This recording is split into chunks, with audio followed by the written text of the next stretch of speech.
કાયદાઓ 1/7/2024 થી આપણને આખા ભારતમાં નવા આપણે જૂના જે 1960 થી 1860 થી આઈપીસી, સીઆરપીસી અને એવિડન્સ એક્ટ ચાલતા હતા, જે આપણે પોલિસિંગના મુખ્ય પાયાના કાયદાઓ હતા. એ તમામ એ ત્રણેય કાયદાઓ સરકારશ્રી દ્વારા એને બદલી સમયની માંગ પ્રમાણે એ 1860માં બનેલા હતા. એટલે કેટલીક ક્ષતિઓ, કેટલીક ભાષાકીય ક્ષતિઓ, એના અર્થઘટનના કારણે કેટલાક પ્રશ્નો ઉદ્ભવતા, એટલે એ ત્રણેય કાયદાઓને નાબૂદ કરી અને એની જગ્યાએ નવા કાયદાઓ 1/7/2024ની અસરથી લાગુ થયું છે. એટલે હવે કેવું છે, તમે કોઈ જગ્યાએ આવતા હશો પોલીસ સ્ટેશનોમાં, તમે એવા કહેવાનું છો કે ગામના સમાજના પ્રશ્નોને લઈ અને તમારે વારંવાર પોલીસ સ્ટેશન ખાતે આવવાનું થતું હોય અને તમને કોઈએ કીધું કોઈનો પ્રશ્ન લઈને તમે સેવા માટે આવ્યા હોય, ના તમારા પોતાનો અંગત પ્રશ્ન, પણ એમની એવી અપેક્ષા હોય કે તમે 307 લગાવીને આવજો. પણ હવે 307નો આંકડો તો આ બદલાઈ ગયો છે. એટલે તમે ગમે એટલું સારું કરાવીને ગયા હોય પણ સામે એમને એવી અપેક્ષા હોય કે નથી તમે કરાવીને આવ્યા. એટલે આ કાયદાઓ બદલાઈ ગયા છે. એટલે એના આધારે મોડું લોકોને, તમને પણ માહિતી મળે અને એથી તમે તમારા નજીકના સંબંધીઓ કે ગામ લોકોને કે તમારા પરિચિતોને બધે માર્ગદર્શિત કરી શકો. એટલે એ અંગેની માર્ગદર્શન તમને એટી પટેલ સાહેબ, ધાનેરા પીઆઈ સાહેબ આપશે.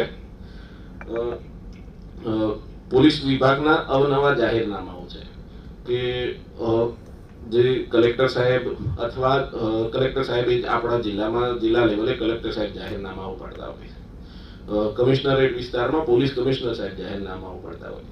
એટલે જે અવનવા જાહેરનામાઓ છે, હવે અમારે બધાને સીસીટીવી બાબતે અવગત કરવા છે કે ગુનાઓ બનતા હોય છે એને રોકવા માટે, અથવા પછી કોઈ જગ્યાએ કોઈ આવા બનાવ બનતા હોય, ચોરીઓ કે એવું થતું હોય, તો એમાં ઘણીવાર ગામડાના અંતરિયાળ વિસ્તારમાં પોલીસને કોઈ જાતના પેલા ક્લુ મળતા નથી હોતા. એટલે એના માટે પણ કેટલાક એટલે સીસીટીવીના જાહેરનામા છે. હવે પણ એક તમારા ત્યાં ચોરી થઈ હોય અને પછી અમે કહીએ તમને નોટિસ આપીએ કે તમે સીસીટીવી કેમ નતા લગાયા. એટલે જાહેરનામું છે, પણ આવા અવનવા ઘણા જાહેરનામાઓ છે.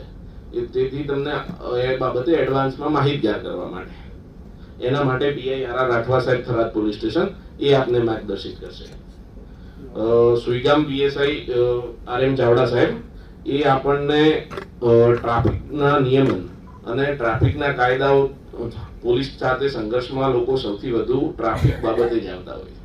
સામાન્ય માણસને કઈ એવા ગુના રોજેરોજ થતા નથી હોતા કે એ કોઈ બીજી કોઈ પ્રક્રિયાથી પોલીસના સંઘર્ષમાં ક્યારે આવતી નથી. પોલીસ મંદુ કે પોલીસના સંઘર્ષમાં લોકો આવતા હોય, એનું મુખ્ય કારણ ટ્રાફિક નિયમન જ હોય છે. એટલે એ બાબતે આપણને આર.એમ. ચાવડા સાહેબ માહિતગાર કરશે.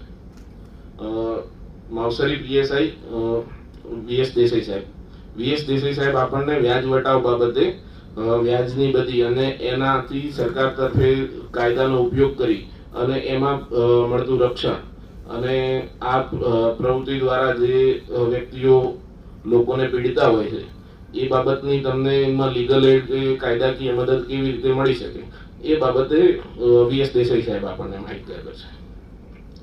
હું ડીવાયએસપી એસ.એમ. વારોતરિયા સાહેબને વિનંતી કરીશ